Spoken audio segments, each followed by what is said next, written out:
right. Pleasant good morning, everybody. Come on in and get settled in.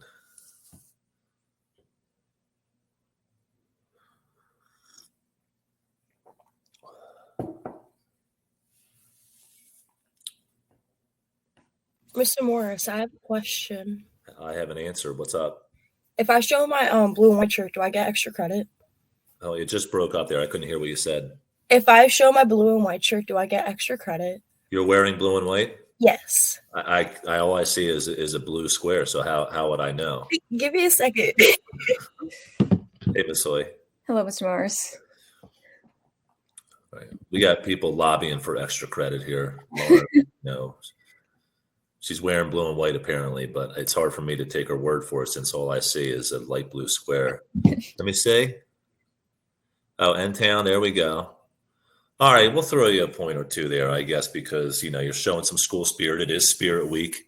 I have my blue on, so you know what?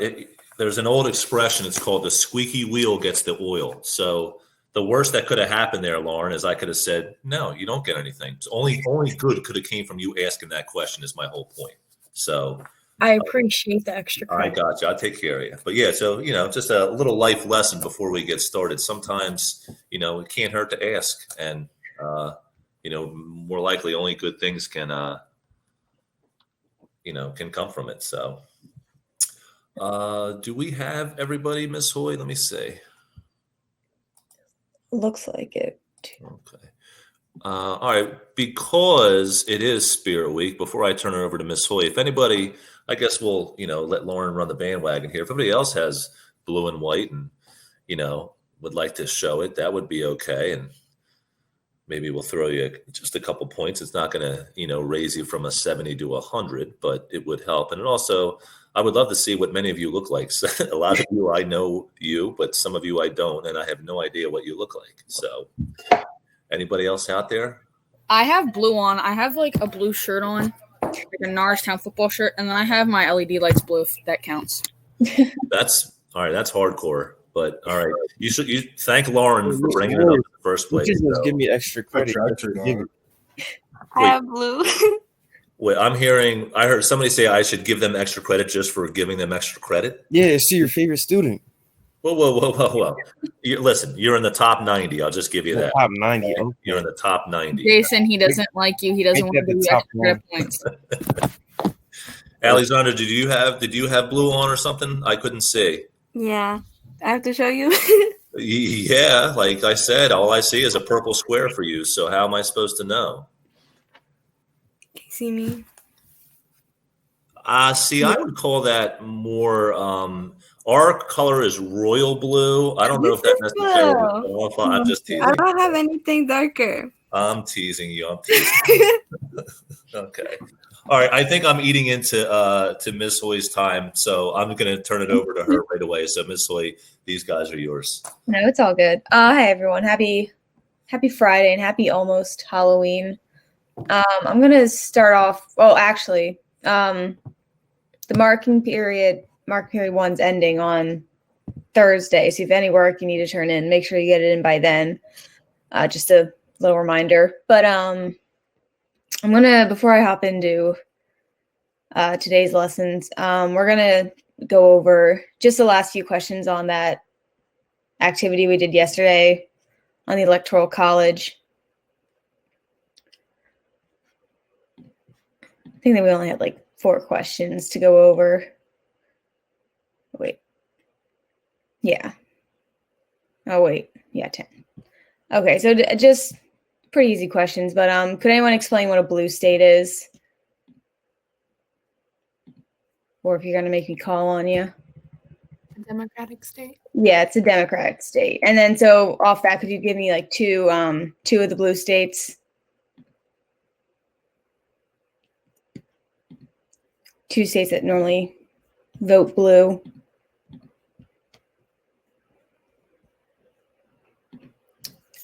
How about, hey, Lauren, could you say what you said for the blue states? Yeah, give me 1 second. The doc's loading. Yeah, no problem. But I gotcha. Okay.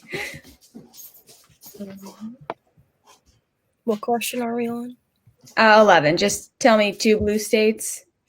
Gotcha. So I looked those up, if that's okay. Yeah, no, that's fine. Okay. 2 blue states would be California and New York.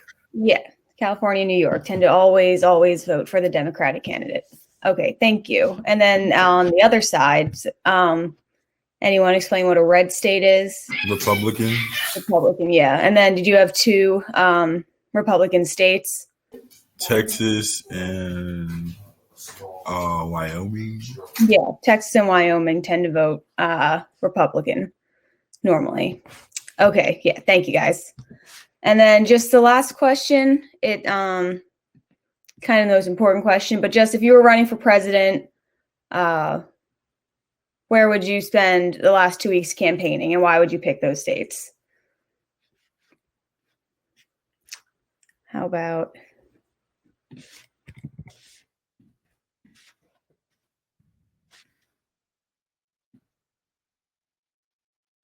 I would pick the swing states because they'd be like very close and they could like change.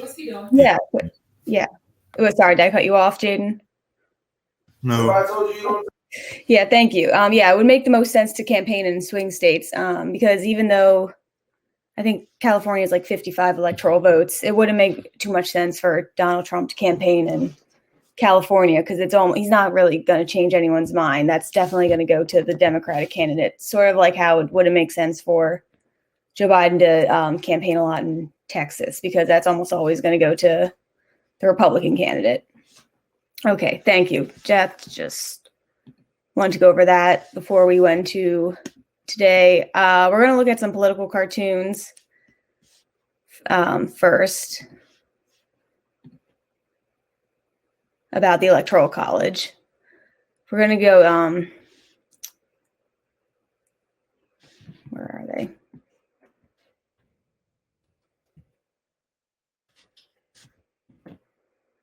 That's what the doc looks like. There's about 3 cartoons. We're going to go case by case. We're just going to look at a cartoon, and then there's about maybe around 3 questions underneath each question. So the first one, I'll give you guys a sec to pull it up before I go too fast.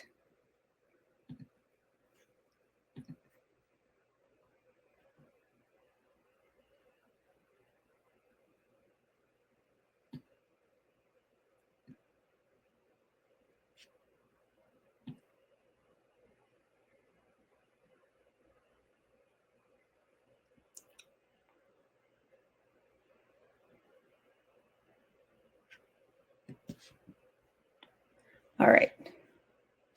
So they're all the cartoons. They have to do with the Electoral College, and we're just going to try to break them down. So if we look at the first one, it says how Trump stole America, and just answer. There's these 3 questions underneath, and question 2 has a bit of a second part, but not too bad. It just says, what event do you think the cartoon is referring to? How does the cartoon portray Trump? Then to describe the action taking place, and then what do you think the cartoon's message is? So I'll give you guys a few minutes to answer that, and then we'll discuss, and then we'll move on. Then there's 2 more that we'll go over.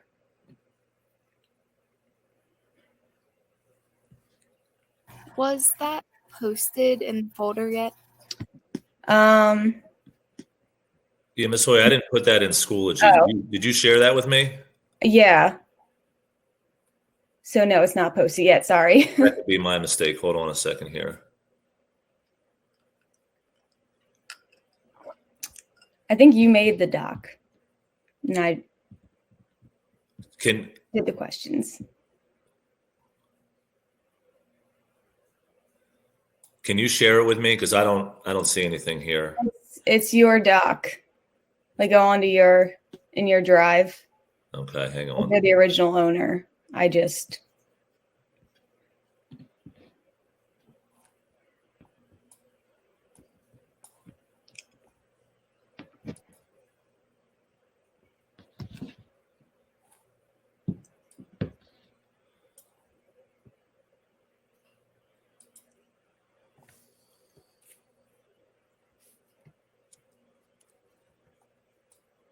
You just made it yesterday. Yeah, I know, but I don't know. I just sent it to you. I don't even know what I called it, to be honest with you. Okay. I think I renamed it. It's Electoral College Political Cartoon.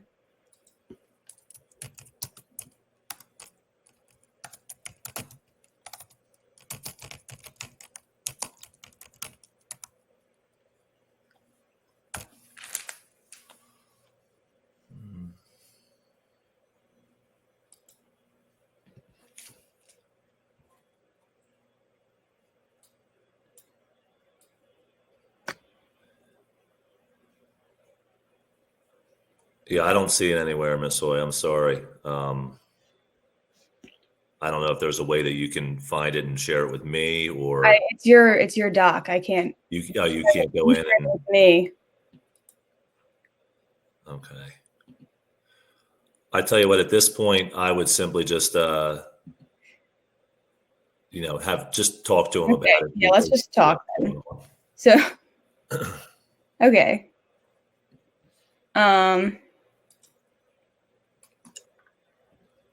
So just okay. What event do you think this cartoon is referring to? We see Trump. He has the Electoral College in his bag. The 2016 election. Yeah, the 2016 election. How does the cartoon portray Trump? Obviously, the Grinch. But and I guess the second part of that question is kind of the same as question one, because describing the action that's taking place. But question three, which is, what do you think the cartoon's message is? He's dressed as the Grinch. He stole votes. Yeah, so that's he maybe didn't steal the votes, but like he stole the election with the Electoral College. But yes, basically. Okay. And then down here we have one more. Second one. We see a dinosaur. We see two signs: Joe Biden 2020, Bernie Sanders for president. The dinosaur is the Electoral College, and it's saying, "Get real. They're way too old for the presidential election." And so, why do you think the cartoonist chose a dinosaur to represent the Electoral College?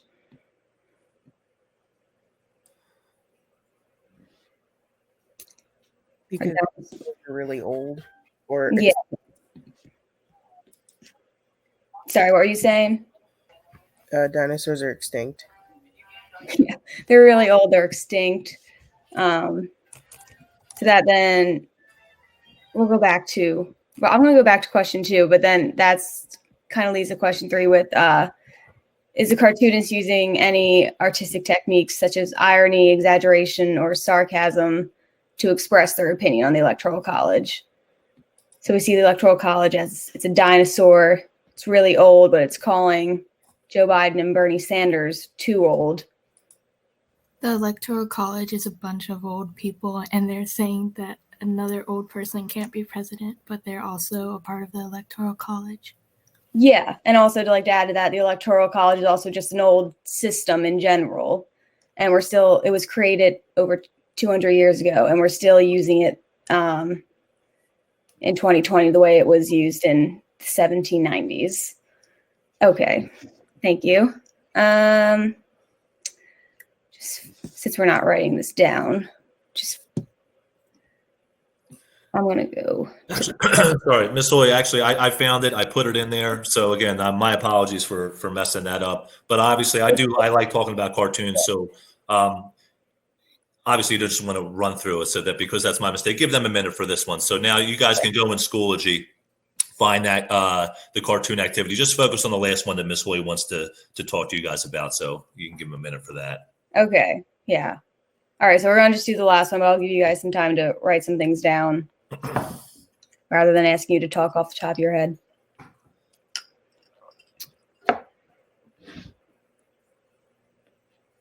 Do we have to fill out the whole thing or just?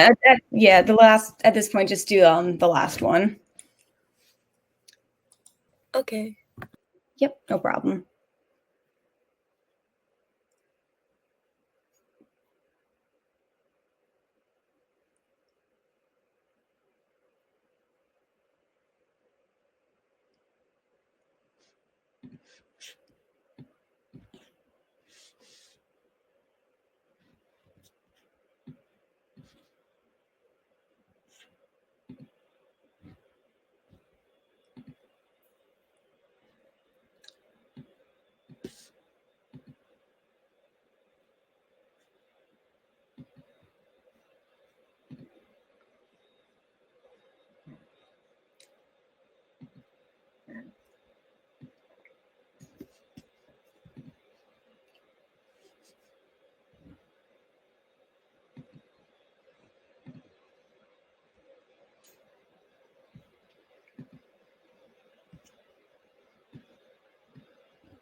All right. So I guess most people have had some time to write some things down. So question one.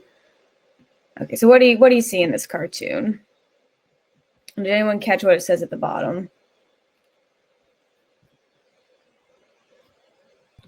It says the U.S. election without the Electoral College. Yeah, and then the actual cartoon itself is the map of the U.S.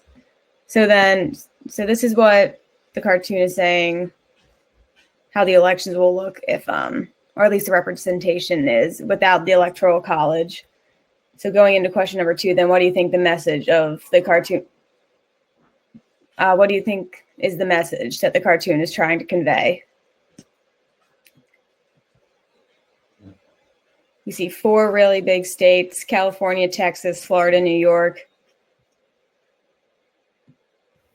I mean, I think of it as how people can see America sometimes, because those are one of the, like, they are the big states. So they just think that their votes matter, probably. Yeah, their votes. Yeah, no, you're right. And also, how should I phrase this? So like what Lauren said, that's how some people say how they see the United States, because they're some of the most popular states, which also means they have the biggest populations. So what I guess this person is trying to say is that without the Electoral College, California, Texas, that Florida, and New York would be basically deciding the elections, or overpowering the less populated states. So is anyone able to take a stance with if they agreed or disagreed with that? If without the Electoral College, we would just have California, Texas, and New York deciding every election?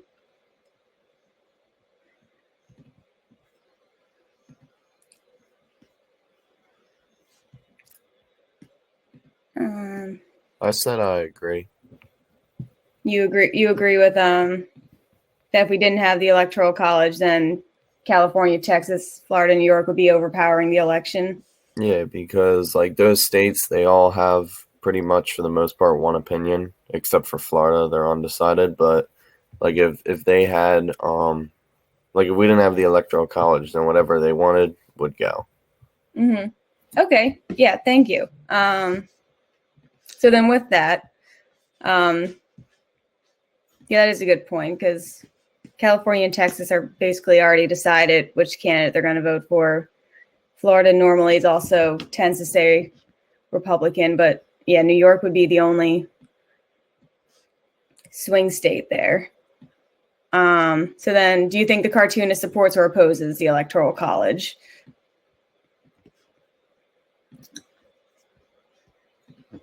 He's saying without it, we're going to be dominated by four states out of 50.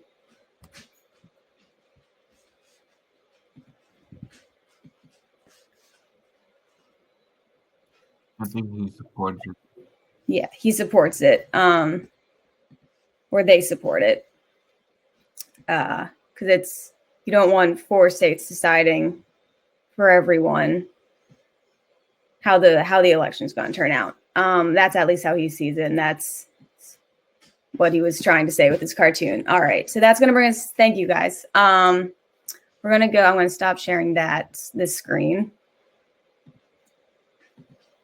Then we're going to go into a short video. I have a worksheet that goes with the video, though. Let me show you what it looks like.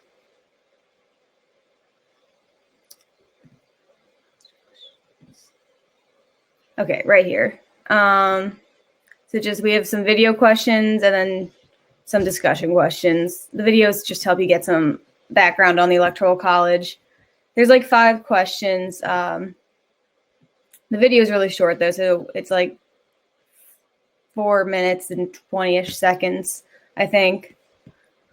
So we're going to answer those first, and then I'll give you some time to answer the last 4 discussion questions, and then we'll talk about that too.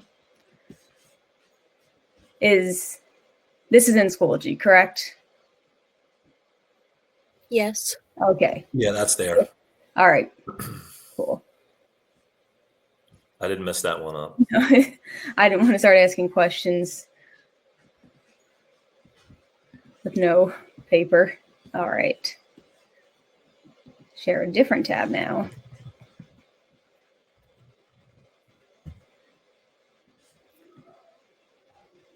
Okay. This is a British video. The electoral. Hold on. It might be a little choppy, but I think the sound should say okay. The Electoral College is a system used in the United States to elect the president and the vice president. In US presidential elections, people don't vote for president. They vote for electors, who then vote for president and vice president in the Electoral College. There are 538 electors divided out by state, with the states with larger populations getting more electors. The winner of the popular vote in each state gets all the electors in that state, apart from in Nebraska and Maine. So, for example, when Hillary Clinton won the popular vote in California in 2016, she got all 55 electors. What this means is that there isn't really a single presidential election in the USA. Instead, there are 50 individual ones, one in each state. In this video, we're going to look at the pros and cons of the Electoral College, finding out why some want to abolish it because they say it's undemocratic and archaic, being more than 200 years old, and why others think it's essential to American democracy. Let's get to it. The biggest pro of the Electoral College is that it supposedly prevents a demagogue getting into power. A demagogue is somebody who relies on people's emotions and prejudices to get into power, as opposed to using rational argument. And at the time the Constitution was written, the Founding Fathers feared that if the president was voted in by an uneducated and uninformed population, people could fall prey to this kind of a person. The Founding Father James Madison wrote about these fears in the Federalist Papers. He argued that the Electoral College was needed to act as a kind of middleman between the population at large and the government. Having just freed themselves from the tyranny of King George, the early Americans wanted a system that provided a balance between an unelected king and complete democracy. The Electoral College was thought to represent that balance because it allows people to vote for the electors, but the electors are the ones who actually vote for president. Opponents of the Electoral College argue that it is archaic and not needed anymore. In response to the idea that it guards against an uninformed population voting in a demagogue, they would argue that nowadays people are a lot more educated. The Electoral College also doesn't respond to the will of the people. It's undemocratic. In 2 elections in the past 20 years, most recently in 2016, the candidate who lost the popular vote became president. The Electoral College also reinforces the two-party system, which deprives people of choice as they are forced to choose the lesser of two evils, again and again. Opponents argue along these lines that as other parts of the Constitution have been modernized with amendments, such as rewarding women the vote, so should the voting system be updated by replacing the Electoral College with a popular vote system that accurately reflects modern times. Those in favour of the Electoral College maintain that it is still a system that needs to be in place today because it provides a level of certainty that a system of popular vote would not. It prevents the need for recounts or runoff elections. Also, in a popular vote system, candidates could just ignore small states and go to larger ones like California or Texas to run up the vote. But because of the Electoral College, they're forced to campaign in all states, leading to a more national campaign.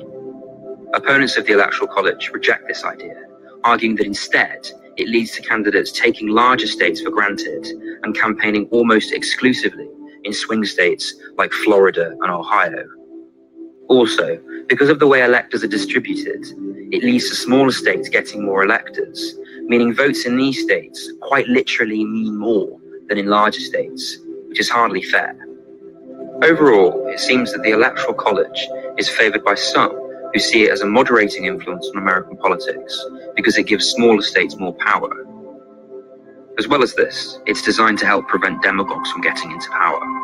Opponents of the Electoral College see it as archaic and undemocratic. They argue that people's votes should matter. The candidate who gets the most votes should win. That's the Electoral College for you. Please like, share, and subscribe. Thanks for watching. All right. I'm going to give everyone like a minute to get some, because it's a short video and it's like 5 questions you have to answer. Let me stop sharing my screen.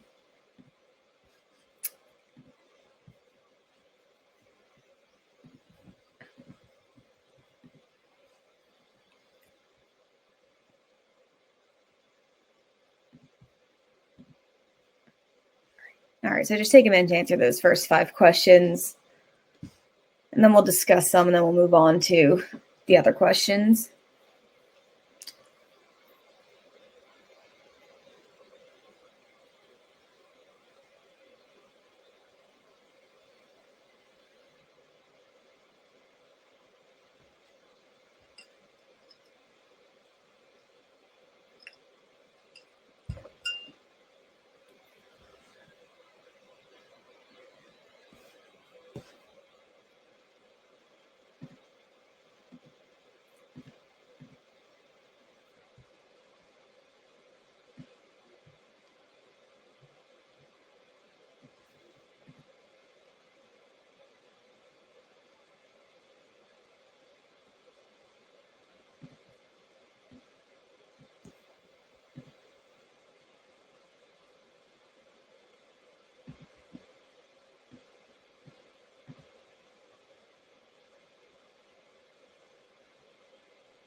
All right. Because we're getting tight on time, I'm gonna start talking now. Even if you didn't have anything written, you could still throw in your 2 cents if you want to. So anyone catch what is a demagogue? Gog? Not exactly sure how to pronounce it myself.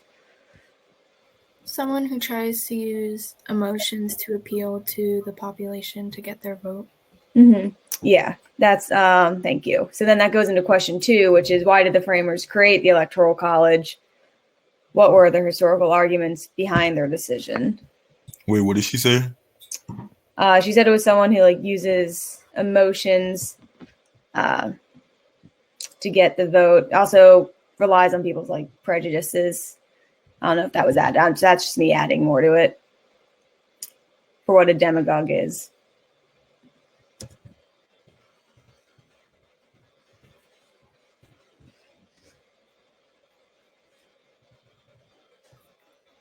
And then with that, why do you think the framers created the Electoral College? Like, what were their arguments behind that decision?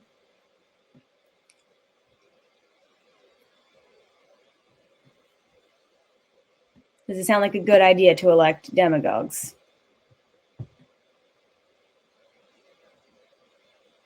No. No, yeah, that's what they were afraid of. So that they were afraid of maybe having electing people by the popular vote could have an uninformed population. A demagogue could prey on their emotions and prejudices and get their vote, and then they can get into power. And the Electoral College was sort of meant to stop that. That wasn't the only reason, though. We'll get into that in a second. But just what are some common criticisms for the Electoral College? Anyone get one, at least? Sometimes we have to choose the lesser of two evils. Yeah, that's been a common complaint within the last two elections, that we're just picking between the lesser of two evils. We're not really voting who we want to vote for. And we're often discouraged from voting for third parties because there's just really no way for them to win doing that with the Electoral College in place.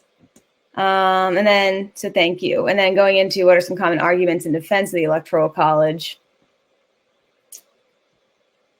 We went over some of the historical reasons, but what were like common for today? Why do some people want to keep the Electoral College in place?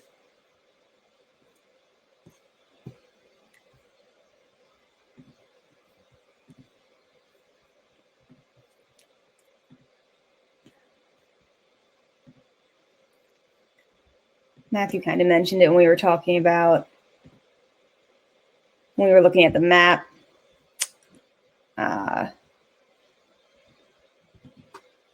Sorry, what were you going to say? Some states can have more power over an election without the Electoral College.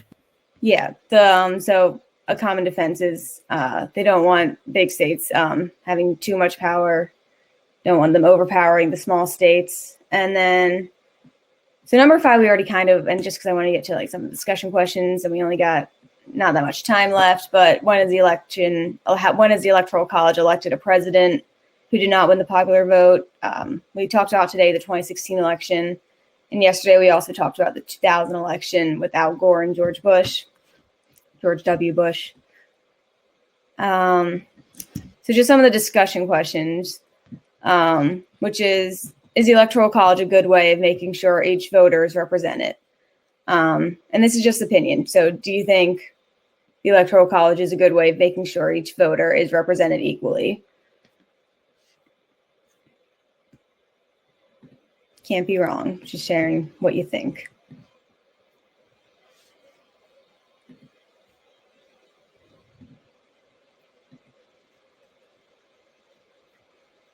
I don't know. Julia, do you think the Electoral College is a good way of making sure each voter is represented equally? I'd say yes, because they still take in the votes from all of the quote unquote smaller states. Okay, yeah. Thank you. So Julia says yes. And then that goes into, do you think the Electoral College has worked the way it was intended so far, based off what was said in the video and what we've looked at yesterday and today? Do you think it's working how the framers wanted to? Do you think it's failing? Maybe so-so, sometimes working, sometimes failing. Doesn't have to be all one or the other. No. We have like a minute left, so. Okay. Well, we only have like a minute left and we're running out of time. So this was just for a discussion for us to do together. Just finish this. I would say at least by Sunday and just get it in just so I can look at it. But other than that, I don't have anything besides have a nice Halloween and be safe. And happy Friday. And remember, marking period's ending on Thursday. And I don't know if Mr. Morris has some ending.